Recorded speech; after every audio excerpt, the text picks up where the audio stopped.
আগরতলায় এফসিআই এর আঞ্চলিক অফিস স্থাপন করার জন্য কেন্দ্রীয় সরকার সম্মতি জানিয়েছে। রাজ্য সরকারের পক্ষ থেকে কেন্দ্রীয় খাদ্য ও জনসংভরণ মন্ত্রী প্রহ্লাদ যোশীর সাথে দেখা করে এফসিআই এর আঞ্চলিক অফিস আগরতলায় স্থাপন করার দাবি করা হয়েছিল।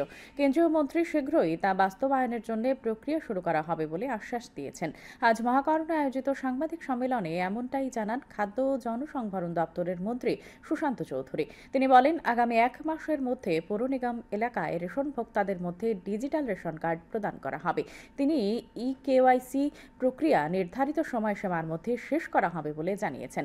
সাংবাদিক সম্মেলনে খাদ্য ও জনসংভরণ দপ্তরের সচিব ও অধিকর্তা উপস্থিত ছিলেন। আমাদের 53 কোটি 17 লক্ষ টাকা আমরা কেন্দ্রীয় সরকার থেকে পাইনি, যে আগামী কিছুদিনের মধ্যে আমাদের এই 53 কোটি 17 লক্ষ টাকা আমাদের অ্যাকাউন্টে দিয়ে দেওয়া হবে। এফসিআই এর রিজিওনাল অফিস আগরতলায় করার জন্য আমরা দাবি জানিয়েছি আমাদের মেমোরেন্ডামে।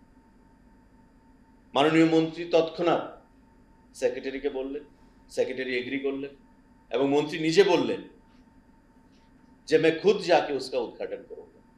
আমাদের আগরতলাকে ত্রিপুরাতে আগরতলাতে Food Corporation of India regional office হবে, তার জন্য জায়গা চাওয়া হচ্ছে আমাদের কাছে। আমরা বলেছি যে আপনারা অফিসিয়ালি আমাদেরকে রিটেন দিন কতটুকু জায়গা লাগবে। মাননীয় মুখ্যমন্ত্রীর সাথে কথা বলে আমরা সেই জায়গা এফসিআই কে দেব।